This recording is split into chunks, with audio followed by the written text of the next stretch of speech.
بالله من الشيطان الرجيم. بسم الله الرحمن الرحيم. آمن الرسول بما أنزل إليه من ربه والمؤمنون كل آمن بالله وملائكته وكتبه ورسله لا نفرق بين أحد من رسله وقالوا سمعنا وأطعنا غفرانك ربنا وإليك المصير.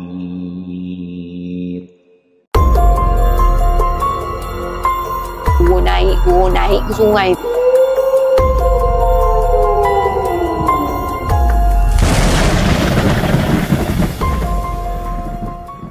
Bismillahirrahmanirrahim. Hai, Assalamualaikum. Welcome back to Cengkeh Channel. Terima kasih akak ucapkan kepada semua kerana sentiasa bagi support untuk akak terus bercerita.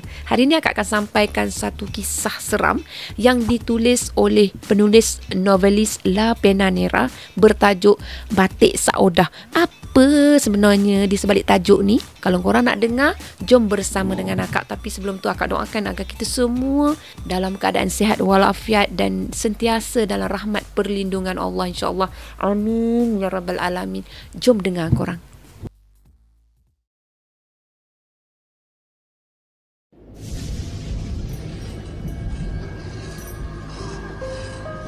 Kisah Batik Saudah ni sebenarnya garapan kisah sekitar tahun 60-an korang. Di mana ia diceritakan oleh nenda saudara sebelah bonda penulis ni kepada bonda penulis ni sewaktu masa dia kecil lah. Lepas tu diceritakan pula pada penulis ni. Kisah ni dah ditokok tambah lah untuk jadi jalan cerita dia. Segala nama dan tempat yang ada dah diubah lah supaya tak terkait kepada masih hidup maupun yang telah meninggal dunia. Macam tu lah. Saudah ni dia gadis cantik. Dia dibesarkan dekat bandar masa berumur 5 tahun korang. Mereka dah berpindah ke bandar sebab bapanya Saudah ni dia dapat pekerjaan sebagai driver lah, orang kaya-kaya dekat bandar kan. Masa tu dia berumur 16 tahun gitu. Dia tu bersama dengan ibu dia, dengan seorang lagi adik dia ni terpaksa berpindah semula ke kampung ibu dia. Sebabnya ayah dia tu meninggal dunia akibat sakit jantung masa ayah dia tengah bekerja gitu. Jadi mereka ni bernasib baik lah sebab majikan pada ayah dia ni memang bermurah hati sangat-sangat nak bantu dari awal kematian ayah dia tu sampailah ke hari pengebumian arwah ayah dia dekat kampung ibu dia. Alhamdulillah ditemukan orang baik-baik tau. Jadi Saudah ni dia tak pernah pun kenal dengan keluarga sebelah ayah dia. Sebab ayah dia ni dibuang keluarga. Buang bukan sebarang buang. Dia dibuang sebab dia kahwin dengan ibu Saudah, yang mana ibu Saudah ni bukanlah pilihan keluarga ayah dia kan. Hanya itulah yang Saudah tahu sebab itu je yang diceritakan arwah ayah dia pada Saudah masa Saudah bertanya. Gitu. Masa kat bandar, ibu Saudah ni dia diberi peluang pekerjaan sebagai penghantar minuman dekat sebuah kelab malam gitulah dekat bandar.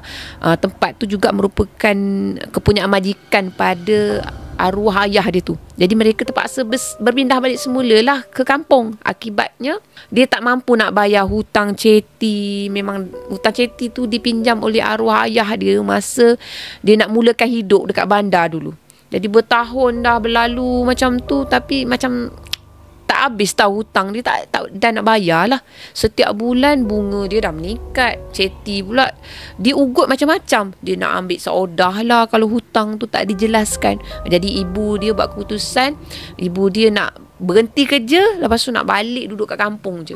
Jadi mereka masa tu meredah gelap malam lah sebab dia tak nak dikesan orang dia ceti. Dia naik bas yang terakhir tau. Bas betul-betul malam. Bas dari bandar tu untuk balik ke kampung tu. Senang cerita hidup dalam keadaan yang tak tenteram lah bila kita ni dibaluti oleh hutang yang orang lain buat, tapi kita yang kena tanggung. Tak apalah, itu ujian untuk dia. Bila dah sampai dekat kampung, mereka disambut baik oleh bapa saudara kepada ibu Saudah ni dekat Antian Bas, dekat Pekat. Lepas tu mereka ni dibawa balik ke kampung ibu dia lah, kampung Batu Upih. Maka mereka pun tinggal lah bertiga bersama dengan datuk, dengan nenek sebelah ibu mak Saudah ni. Datuk dengan nenek Saudah ni dia sangat-sangat sayang pada cucu-cucu dia. Bila dapat tahu yang mereka ni akan pindah semula ke kampung kan, lagi gembira lah datuk dengan nenek Saudah ni. Bila dah pindah semula ke bandar, mereka cuma dapat balik 2 kali je dalam setahun. Itu pun masa raya. Lepas tu bila ayahnya Saudah ni ada duit tambahan lah daripada majikan dia. Saudah dengan Mariam ni nama adik Saudah tau. Dia membesar dengan cantik sekali lah anak perempuan kan. Kulit mereka ni mulus, putih, gebu, lawa lah pendek kata. Oleh sebab tu mereka ni selalu jadi siulan jejaka-jejaka nakal kat kampung. Saudah ni dia kerja sebagai cikgu menjahit dekat Pekan. Lepas tu Mariam ni dia muda 2 tahun lah daripada Saudah ni, dia jadi cikgu sekolah dekat kampung mereka. Yang mana dia mengajar orang dewasa yang buta huruf gitu. Pada satu hari tu Saudah ni dia balik daripada mengajar. Lepas tu dia bertembung lah dengan sekumpulan lelaki yang diketuai oleh Nadim. Nadim ni dia anak ketua kampung tau. Dia langsung tak pernah bekerja. Si Nadim ni pemalas. Lepas tu selalu dimanjakan oleh ibu Nadim ni, makcik Marsiah macam tu lah. Marisah akak salah sebut. Apa je yang dikendakkan oleh Nadim ni akan dipenuhi oleh ibu dia. Maklumlah anak ketua kampung. Baru balik Cik Saudah, mari Abang Nadim temankan. Dah balik. Tegur Nadim tau. Saudah ni dia senyum je. Lepas tu dia teruskanlah perjalanan dia. Takkan dia nak berhenti kan. Jual mahal. Orang nak dia yang tak nak. Jadi Nadim ni dia rasa marah bercampur malu lah dengan teman-teman dia. Yelah, mana taknya mereka tu ketawakan Nadim sebab Nadim ni tak dilayan oleh Saudah. Masa tu riak muka Nadim ni, dia jadi marah. Lepas tu dia kepal tangan tu sebagai tanda dendam. Lepas tu Saudah ni dia dah sampai kat rumah nenek dia kan. Lepas tu dia cakap dengan nenek dia, "Nek, Odah akhir-akhir ni selalu dikacau sama Nadim, Nek. Anak ketua kampung kita ni, Odah rasa kurang senang bila dia ganggu, Nek." Odah dia mengadu dekat nenek dia macam tu lah. Bila dah selesai dia solat apa semua bersama dengan nenek dia pada malam tu, nenek dia tanyalah, apa yang Saudah lakukan bila dikacau sama mereka? Nenek ditanya macam tu. Waktu ibu Saudah yang masa tu tiba-tiba muncul dari dapur. Dia dah selesai kukuskan pulut time tu. Dia nak buat jualan pada keesokan harinya. Ibu dengan nenek Saudah ni buatlah kuih-muih lah kan, untuk dijual pada setiap hari. Itu untuk cari rezeki lah orang cakap. Sebahagiannya tu dia akan letakkan dekat gerai bapa saudara ibu dia, iaitu adik bongsu datuk mereka tu lah, merangkap datuk saudara dia. Saudah dengan Mariam dengan sebahagian lagi tu akan diletakkan dekat gerai bapa saudara ibu dia, iaitu adik bongsu datuk mereka, merangkap datuk saudara Saudah dengan Mariam tu lah. Sebahagian lagi dia akan bawa oleh Saudah tu kuih tu untuk diletakkan dekat, adalah satu gerai berdekatan dengan sekolah tempat Saudah mengajar macam tu. Hari tu masa tu hari Jumaat pagi, Saudah ni dia tak kerja sebab dia rasa tak sihat tau. Tak tahulah sebab apa hari tu dia rasa tak sihat. Saudah ni dia minta izin, dia nak pergi ke sungai awal pagi, dia nak pergi cuci pakaian. Dia tak nak tunggulah Mariam tu balik daripada hantar kuih dekat kedai datuk saudara dia tu. Dia nak pergi sorang-sorang je, tak payah berteman macam tu. Jadi masa berjalan nak ke sungai tu, Saudah ni dia tak perasan Nadim ni dah berada dekat belakang dia. Dia ngekor je Saudah. Bila dia ngekor Saudah ni teruskan berjalan juga sampailah ke tebing sungai. Bila dah selesai dia mencuci-cuci pakaian macam tu, dia terfikir jugalah untuk berendam sekejap kan. Kira macam nak mandi lah kejap. Bila dah pastikan tak ada orang dah lalu lalang kat situ, Saudah ni dia ikatlah kain batik dia kat dada. Dia berkemban lah. Lepas tu dia lepaskan baju dia.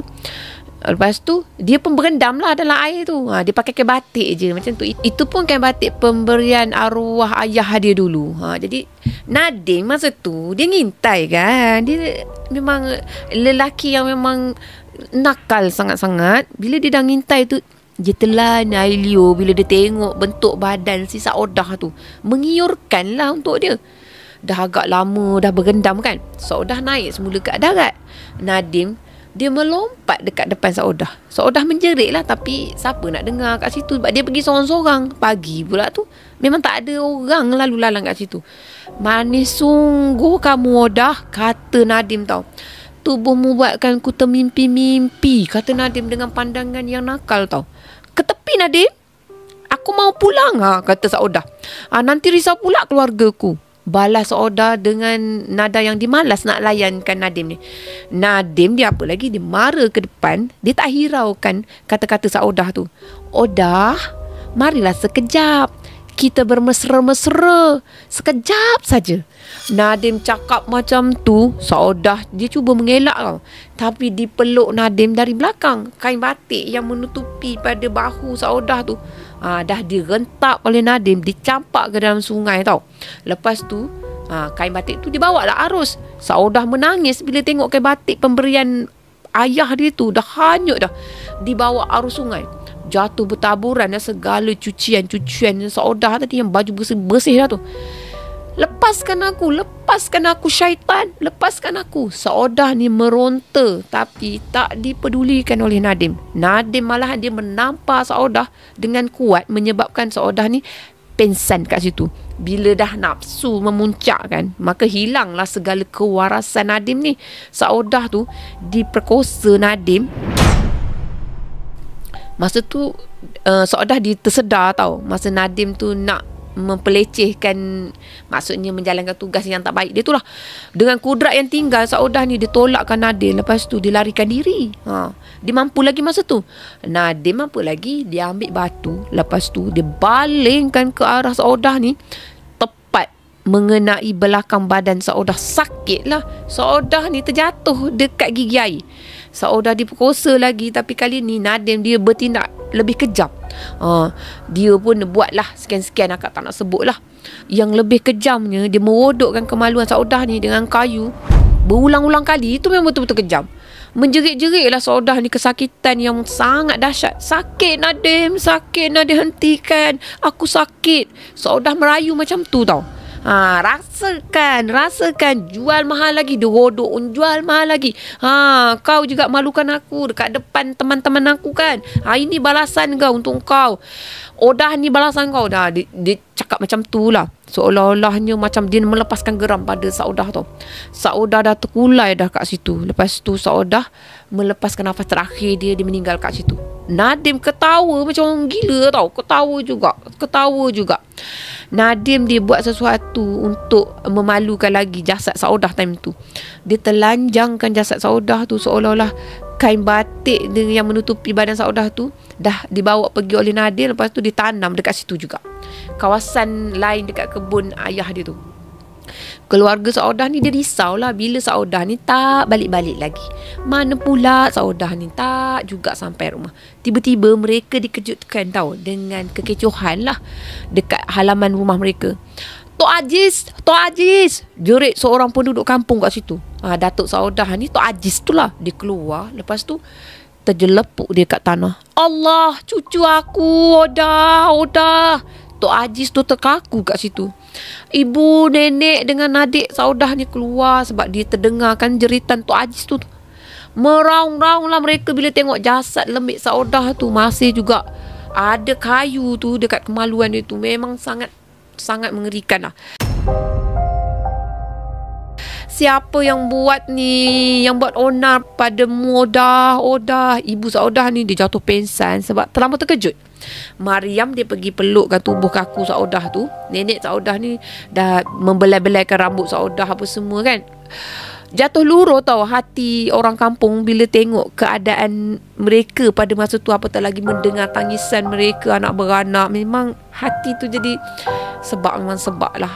Kita kalau berada kat situ memang sebab. Tapi Nadim ni, dia dekat satu tempat persembunyian dia tak berani nak balik. Dia ketawa dengan sekuat hati, dah menggila dah tu. Rasakan kau dah, rasakan ini pembalasan kau menolak aku. Aku anak ketua kampung, aku ada wang. Kau akan senang dengan aku, tapi kau yang memilih jalan ini. Nadim cakap sorang-sorang dah gila Nadim dia pun berjalan balik seolah-olah macam tak ada apa-apa yang berlaku. Tiba-tiba dia disapa dari belakang. Nadim, kau dengar cerita pagi ni?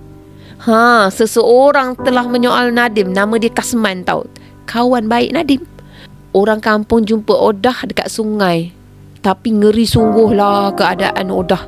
Tambah Kasmin, tanpa sempatlah Nadim ni bertanya. Jadi orang tua-tua bilang orang yang mati dibunuh ni, roh dia tak akan tenang. Akan dicarinya pembunuhnya sampai mati orang tu. Kasmin ni dia monokok cerita lagi lah. Dia tak tahulah dia nak menakutkan ke, tapi dia macam menakutkan pada Nadim. Nadim berpeluh lah bila dengarkan cerita daripada Kasmin tu. Kasmin sama je kan. Kau ni ada-ada aja. Mana mungkin orang yang mati boleh membunuh orang lain? Nadim dia balas sambil dia tergelak kecil time tu. Tapi hati dia tetap juga rasa takut tau, rasa runsing, tahu takut. Lepas tu jasad Saudah ni disempurnakan, dikebumikan. Dia mulanya dimandikan lah sampai dikafankan. Keluarga Saudah ni dia peluk. Lepas tu dia ciumkan kepada jasad Saudah ni buat kali terakhir lah sebelum dikebumikan. Cuma datuk dia je agak lama dia menatap pada wajah cucu dia tu. Lepaskan dendammu cu, hapuskan orang yang meragut nyawamu. Bisik datuk Saudah ni dekat sisi jenazah cucu dia. Dia sangat marah lah pada pembunuh cucu kesayangan dia tu. Dibawa jenazah Saudah ni ke liang lahat sambil ditemani dengan tangisan, dengan air mata. Semua jadi sedih. Ibu Saudah, nenek dia, adik Saudah semua sedih lah. Orang kampung pun jadi kehairanan tau. Sebab Saudah ni dikenali dengan karakter dia anak yang baik, berbudi bahasa, sopan santun, menghormati orang tua. Dan orang sekeliling dia tu memang senang tahu dengan karakter dia, hingga ramai yang mengimpikan untuk menjadikan Saudah ni menantu, isteri, ataupun ada juga orang-orang tua yang gatal ni yang nak memperisterikan Saudah ni untuk jadi isteri nombor 2 lah apa semua. Termasuklah ketua kampung sendiri pun ada hati dengan Saudah ni. Punyalah lawa Saudah ni. Malam pertama selepas pengebumian pun berlalu, tenang je time tu. Malam kedua, malam ketiga pun sama, tenang je. Nadim dia duduk kat tepi tingkap rumah dia kan, dia tersenyum. Mana ada, tak ada apa pun.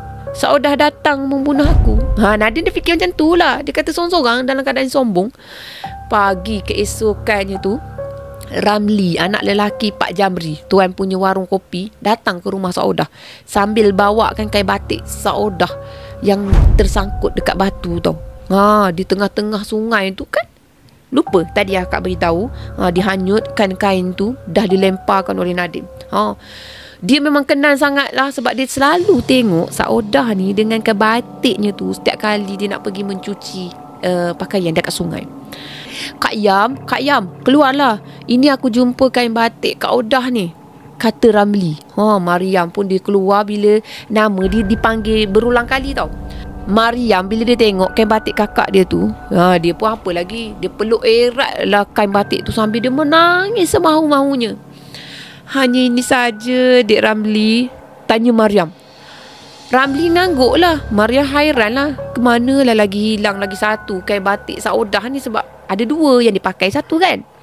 Malam tu Nadim dia bersamalah dengan teman-teman dia baru balik daripada kelab malam dekat Pekan.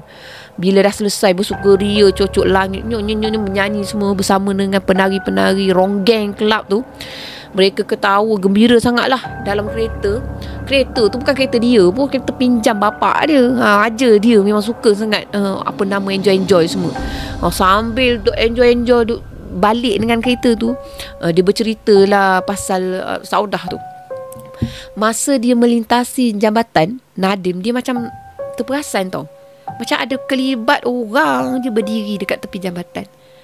Tapi bila dia pergi mendekati, Nadim menjerit.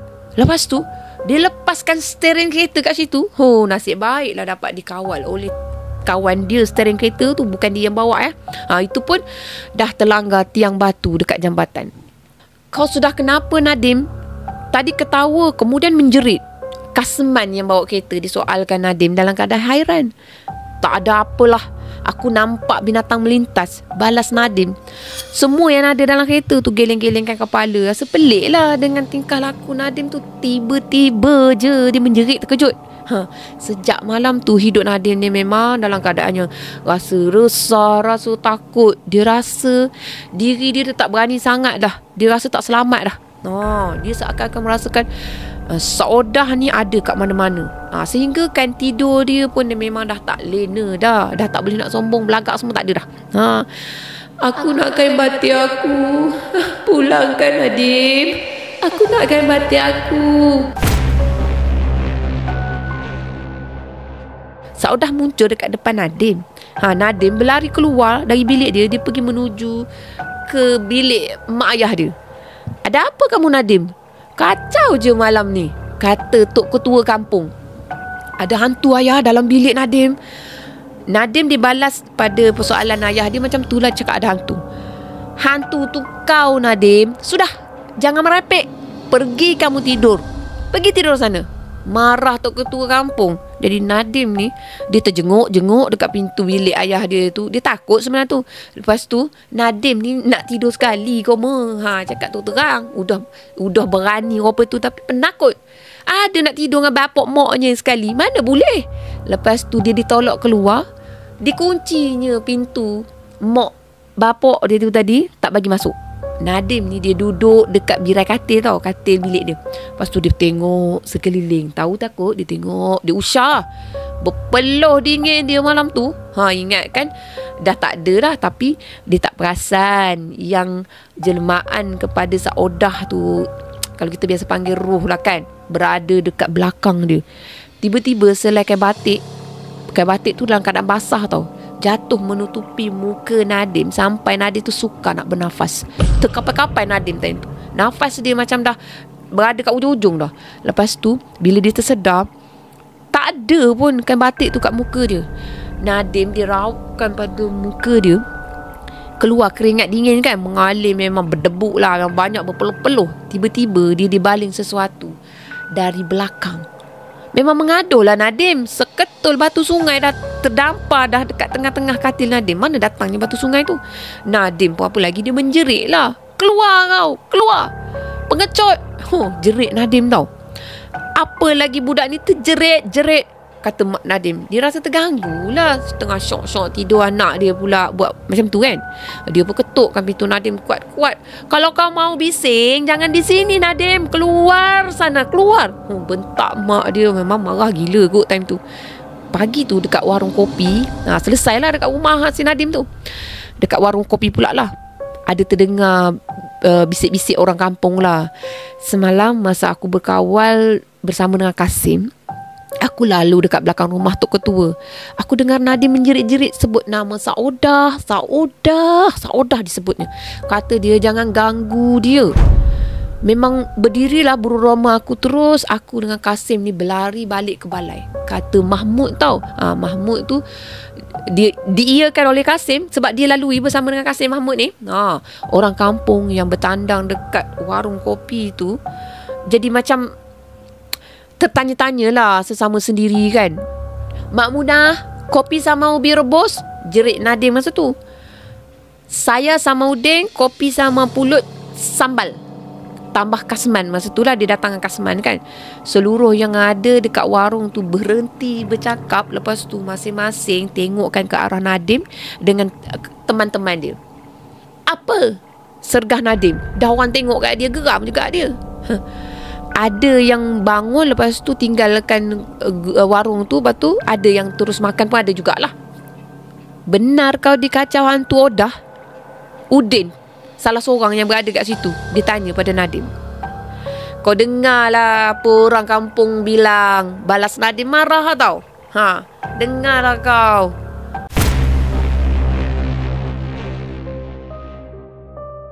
Itu situasi dekat warung tu. Sekarang ni situasi dekat rumah arwah Saudah.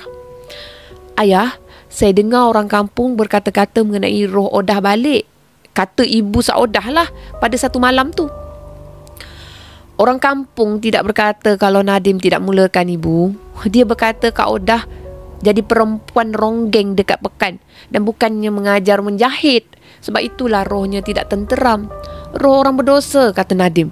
Nadim cakap macam tu, diburuk-burukkan pada Saudah ni. Yam ada berhadapan dengan Nadim.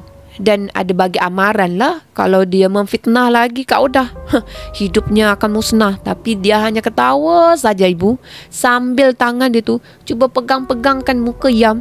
Yam rasa mau je bunuh sama Nadim. Mariam bagi tahu keluarga dia perihal Nadim tu lah. Tok Aziz masa tu dia duduk menung dekat tangga. Dia rasa susah hati tau bila orang kampung dah berkata-kata macam tu pasal cucu dia. Jadi nenek Saudah ni dia rasa sedih sangat bila dia dengar fitnah yang ditaburkan ke atas cucu dia tu. Dalam hati dia harap sangat supaya Allah tu balas kejahatan orang yang bertanggungjawab bunuhkan cucu dia. Pada malam tersebut, malam pada hari nenek Saudah ni berdoa, masa Nadim dengan teman-teman dia ni tengah leka dah hingga jauh malam kan, bermain pakau lah dekat pondok, di kawasan kebun Tok Ketua tu, kebun ayah Nadim lah. Pakau ni dia macam main don teruk kan, berjudi kan. Tak disedari oleh Nadim, Saudah dah berada kat situ. Dia macam jelmaan yang menyerupai Saudah. Dia macam roh, dia tulis macam tu lah. Kalah lagi, apa punya suwe lah malam ni. Odah, pergi. Nadim terjerit-jerit macam tu. Kau ni Nadim, kami tak nampak apa-apa pun. Kau yang nampak. Udin, Mail, Ucut, kau nampak? Kau nampak Odah? Kasman bertanya pada teman-teman dia. Mereka masing-masing gelengkan kepala tau. Hairan. Sebab mereka memang tak nampak pun. Mereka pelik sebenarnya dengan sikap Nadim tu. Dah kenapa Nadim tu terjerit-jerit macam tu. Nadim lepas tu dia tinggalkan pada teman-teman dia tanpa dia cakap apa-apa pun. Apalah Nadim ni, dia pergi macam tu saja. Dah lah tak bayar. Kalah tadi, kata Udin, dia rasa tak puas hati lah. Nadim dia pun berjalan lah, cepat-cepat dia jalan. Lepas tu Saudah tu ekori dia dalam setiap langkah Nadim tu. Nadim dia jalan cepat je, dia nak tinggalkan tempat teman-teman dia tu. Lepas tu Saudah dia dah mengekori pada Nadim. Setiap langkah Nadim tu dia ikut. Nadim apa lagi, dia mempercepatkan lagi jalan langkah kaki dia tu, terus berlari. Lepas tu tiba-tiba kan, kaki dia tersadung, jatuh tau, terhentak kat batu. Berdarah lah mulut dia, gigi dia patah. Lepas tu dia tanya, kau nak apa Odah? Kau dah mampus Odah? Mampuslah saja. Dia cakap macam tu. Nadim bersuara dalam keadaan yang marah lah. Aku nak kain batik aku. Pulangkan kain batik aku. So dah makin mendekat lah dengan Nadim masa tu. Mana ada dengan aku, pergi, jangan ganggu aku. Nadim dibalas. Lepas tu dia berlari. Sampai je dia dekat rumah, Nadim dia terus berlari pergi masuk dalam bilik dia. Tapi Saudah ni dah sedia menunggu dah dalam bilik dah. Kain batik aku.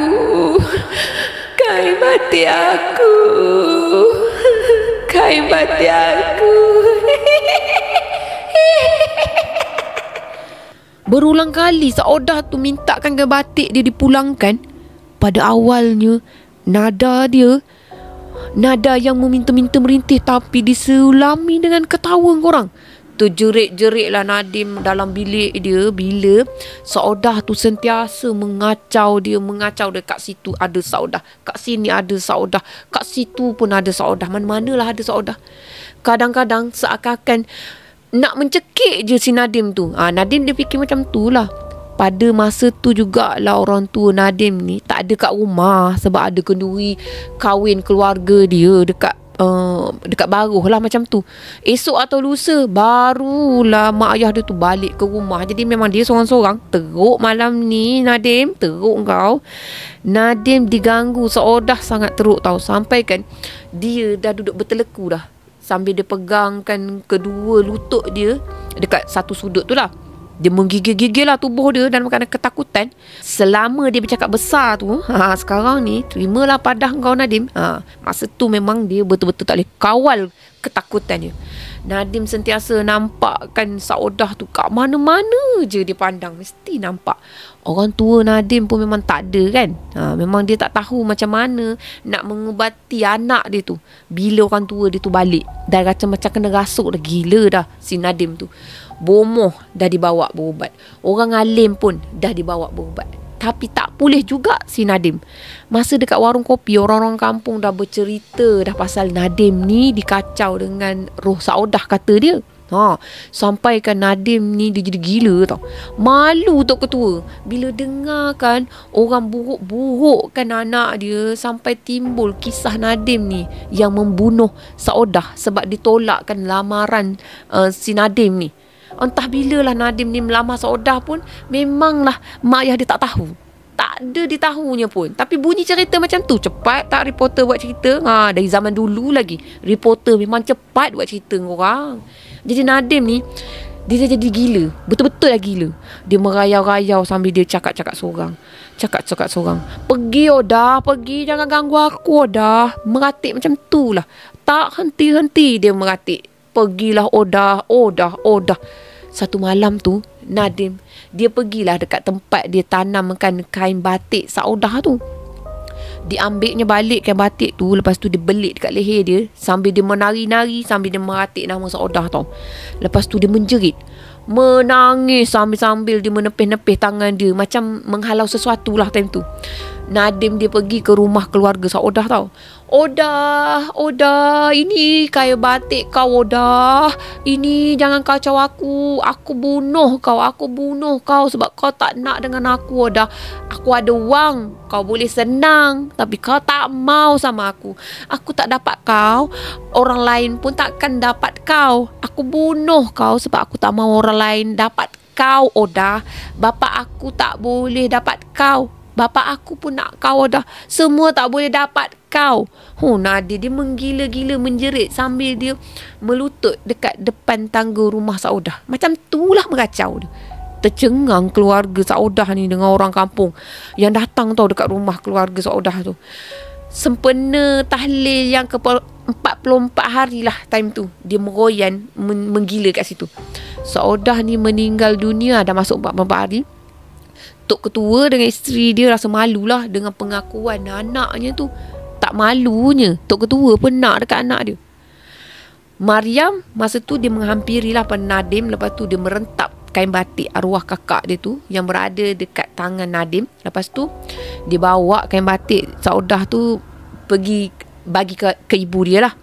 Mereka pun berpelukan sambil masing-masing menangis sekuat hati. Tak sangkalah pembunuhnya tu anak ketua kampung sendiri.